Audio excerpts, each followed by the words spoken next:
Mr. Germany. Big D versus Madzin. Now, these guys have actually a little bit of a rivalry, a friendly rivalry. They were going to money match yesterday night in the hotel. It didn't happen because the setup we had did not have Jason. Oh, that's right. He's been using Jason. It was going to be Blood God Kotal Khan versus Jason. They were going to have a $50 money match. Didn't happen. Probably will happen tonight, no doubt, I think, or at some point. These guys have, like, they've basically been talking trash to each other the entire time. So I know it's been friendly. It's been a friendly trash talk. Speaking about the friendly trash talk, we did get a few words from some of the players about Big D. So perhaps we'll see some of that right here.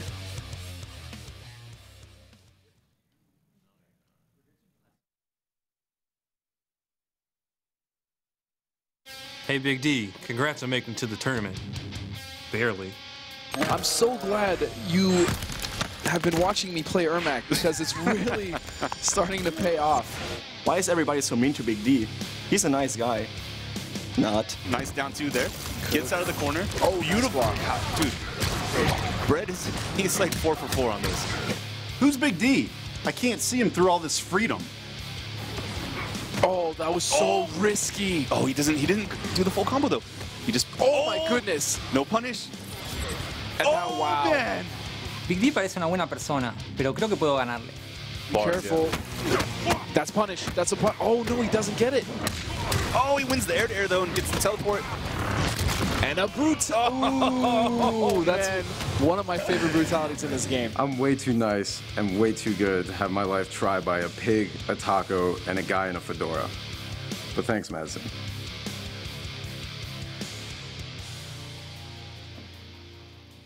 I like Pig the Hut and his showmanship.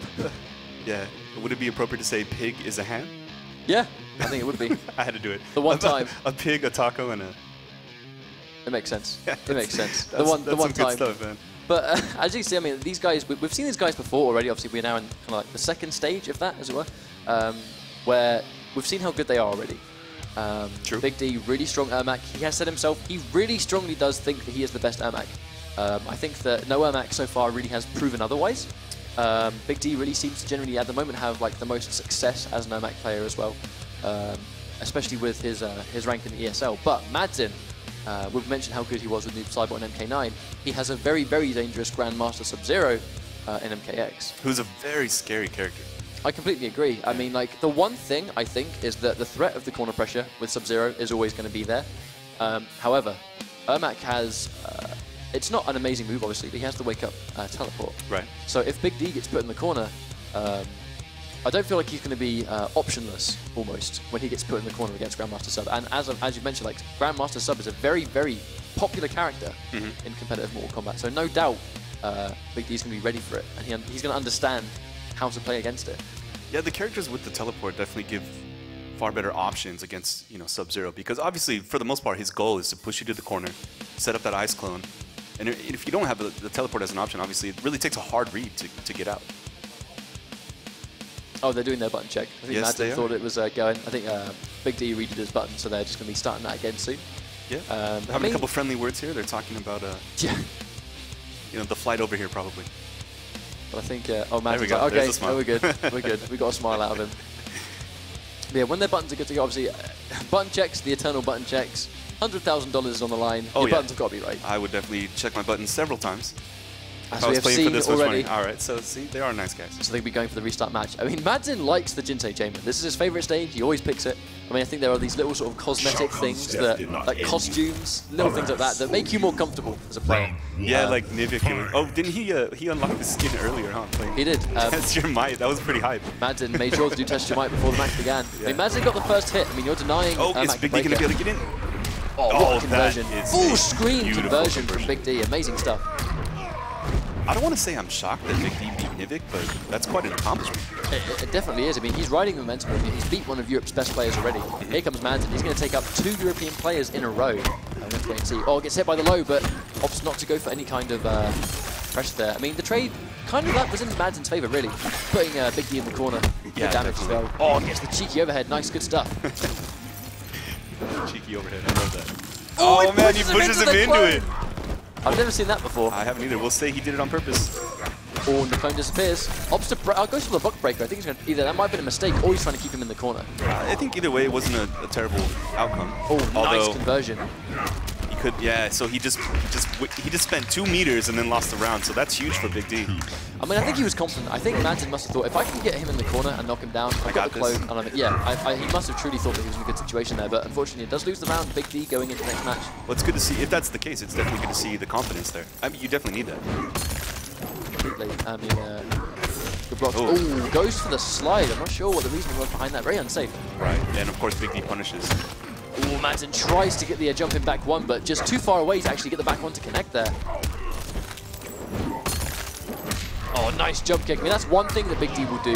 And I think it's also an Ermac thing, is contesting a jump with a jump kick teleport. I mean, it's risky in some regards, but if you get an air to air with it, it's just, there's so much priority on those jump kicks.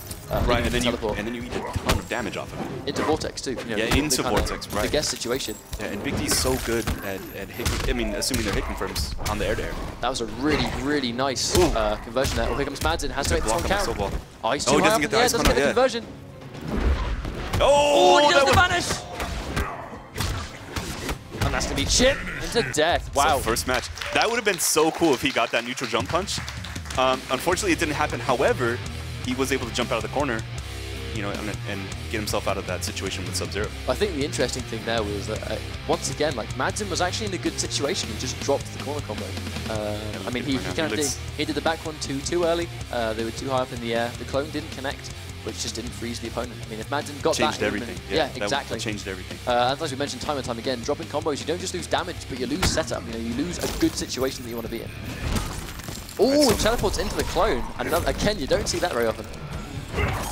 I've actually seen Sub-Zeros use that quite a bit, where they'll put the clone up and then walk out in front of it to protect themselves against a character with the teleport. I think it's actually really smart, yeah. Yeah, of course. Pretty good stuff from Madzin there. And he gets the low, tries to go for the clone, but because it connects too close, gets the shatter, full confirm.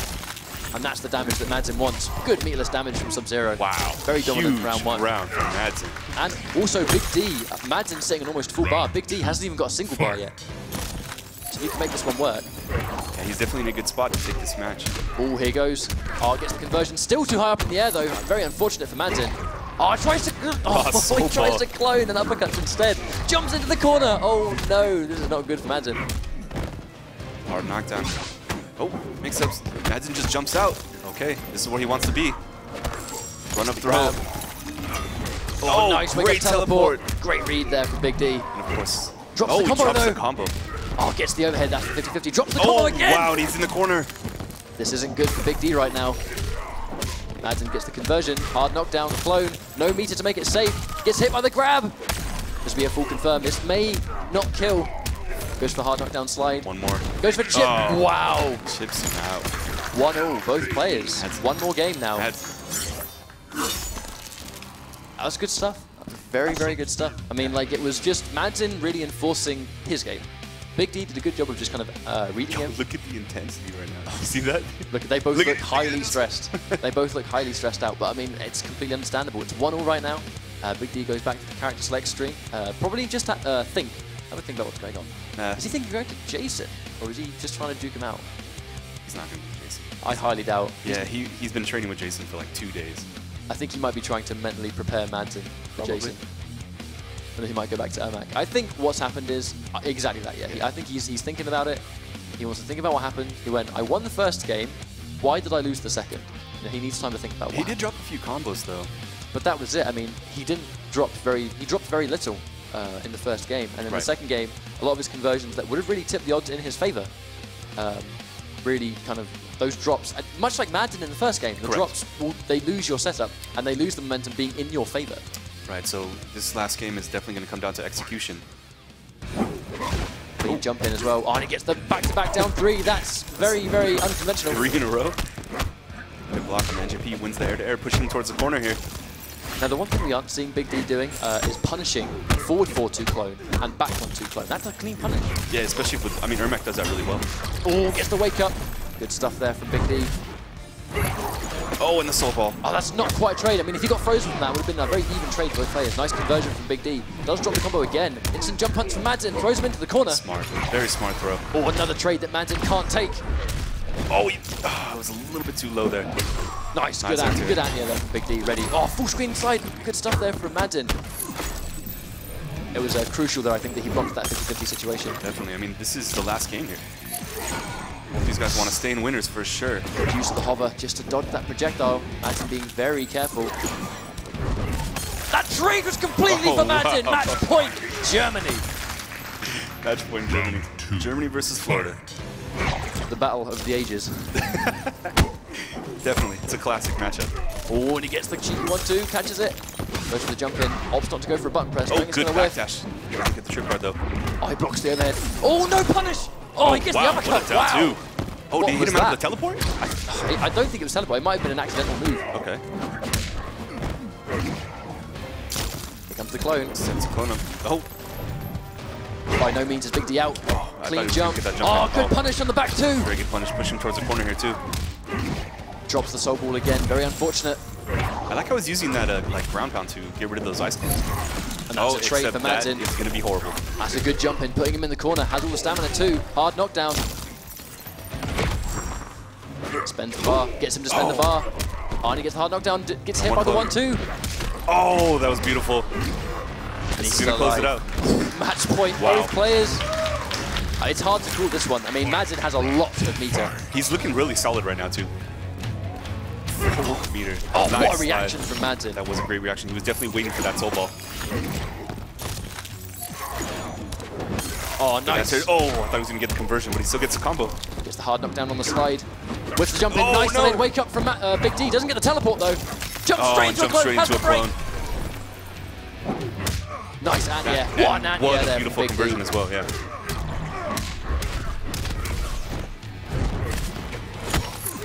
Ooh, that's very costly. No doubt thought that was going to whiff punish. Has to break here. A lot of respect here. Oh, and he gets it. No doubt was not ready for that back 1-2 to connect. Oh, and he punishes the overhead. Here comes Big D. This is going to take it. Big D's going to move on. Oh, and he takes on. Madzin takes it 2-1. I mean, the crucial thing there was really just punishing that overhead. Finally gets the punish right at the end. Really nice conversion. Good stuff there from Big D. Big D looks so relieved. A lot of respect here. I love seeing that, man. Like the sportsmanship, especially all these guys coming together from different regions. Of course, imagine he played excellent. He's got to be heartbroken right now. But of course, he's still in it. But that's the thing. I mean, it's very easy to be heavily, I guess, kind of like lose your heart when you're losing a winner's bracket. But then you realize it's only winner's bracket. Like you have another chance. I mean, a lot of these guys, many of them are feeling the same thing right now. A bunch of players already have been knocked into losers. You know, a bunch of really good players, Rios and losers, PLs and losers, Foxys and losers. Right. You know, there's a lot of people there that they're not used to being a loser's bracket, but here they are. Someone's got to be there. And of course, we try to call it like we figure it was going to turn out. We've already seen a few matches that like definitely Bread Nivik. I was surprised that not surprised, but Bread took that. I thought Nivik was going to get it, but I was definitely wrong. Bread's looking extremely solid. He definitely came here to play. Again, it's a lot of money. Well, I really thought that the Bread versus Nivik match was going to be last round, last game. I thought it could we did deliberate about that quite a bit. That was the most difficult one for us to call. Oh, look at that. That was so beautiful. Bread, I mean, he just played really strongly in that last round. I mean, Madzin enforced his own game, like in these clutch situations. But the thing is, because Big D was just managing his meter management, and he was managing his meter really carefully, in these clutch situations where it could have been jump-in combo, repositioning right there, that was so costly because no doubt Madzin just expected back 1-2 to whiff punish. Right. But as Ermac moves back... What a great reaction by... But as Ermac moved backwards, back one whiffs, and he just played so strongly there. And in those clutch situations where the freeze would have put him in the corner into a bad situation, Big D was managing his meter, so he always had breaker. Right, very smart stuff from Big D. He played great. I mean, Madzin was looking really good as well, but Big D moving forward in the winner's bracket. He's still alive, just He's in the loser's bracket. He's definitely still alive. And of course, with all that being said, we are going to get a few words from Mr. Josh Gray. Thank you, gentlemen. Very well done. Great little mix-up there of our EU and NA commentators. Joined by Dustin Kane, one of the North American commentators here. I want to break down some of the very intrinsic things that happen in some of those matches. First off, Pig of the Hut versus Foxy Grandpa, that meter build with Kenshi's moves to increase that meter in a very opportune time. Yeah, I mean, you see that mostly from top-level players where they will get a hard knockdown, or they'll get something that's giving them time to either get pressure, but Pig, because he's a player that likes to use meters so much, especially with Rising Karma, being so good as, stuffing cross-ups and things like that, it's really impressive to see that he has incorporated that into his game in order to just get one off of a knockdown, build some more meter, because that's the type of player that he is. He uses his meter. And moving on into Sonic Fox versus Perfect Legend. That respect, I think that was one of the longest down blocks we've seen in a long time, but that's very significant to show both players trying to attempt to read each other and to figure out what's going to happen. So it seemed to us a bit of a long time, and for people that are not familiar with fighting games, like, why are they just sitting down blocking? That's a very significant thing. It's actually really exciting for me, as well as other commentators or top-level players, to watch that, because we understand that there's so many mind games going on. And even though they're just sitting still, there's 1,000 different things, like, is he going to press a button? Is he going to wake up? And honestly, I think that's what really cost PL the match, was I'm sure he's watched Sonic play before, and he was expecting maybe for him to wake up. He knows he may not like to block as much, but Sonic Fox basically changed his playstyle off wake up, and it completely paid off, and PL was stuck respecting him. I know, I'm excited to see that Katana play, and just to see Sonic Fox be able to completely mix up not just his character selection, but his pacing, his timing, and everything with just playing against Kung Lao with Perfect Legend. It shows how good this player is. Moving on to Lar and Crazy Steady. A little bit tough to see Crazy Steady go down, but Lar and Cheap Eddie are the wild cards of this tournament coming from Russia, and we saw some good performance coming from Lar. Yeah, we absolutely did. Cheap Eddie played very well against Pig. Unfortunately, he did lose, but he's still in the loser's bracket. And of course, Crazy Steady, it was heartbreaking for me, but the twins were absolutely right. Ketchum Master were right. Lar is the dark horse in this tournament. I truly believe that now. His spacing is phenomenal with Cassie, and he has a character that can do it. She has really good advancing normals, and she has good punishes. And so far, Lar just looks really impressive. We saw Madzin with that Sub-Zero, and then Big D with Ermac. Ermac representing very well Florida and the USA. Still a close matchup, and I think, as the commentators mentioned, the Florida versus Germany series may continue a little bit later today. That's right. To be completely honest, I think that's actually a good matchup for Big D. So I think he not necessarily lucked out, but it was a good draw for him. He has different options to deal with the clone, whether it's the Levitate Pound or his Soul Ball, or even Lift on block with certain strings. You can actually punish that clone. So Big D played very well, but Madzin was never out of that fight. I mean, he was consistently in there playing his game. It's just Big D was able to get out. All right, thank you very much, Dustin. We want to hear from you online, ladies and gentlemen. Make sure to use that hashtag MKX Finals on Twitter. Who do you think's going to win today and take home that $60,000? We're going to take a quick break. When we come back, the action continues for the ESL MKX Pro League Season 1 Finals presented by Xbox.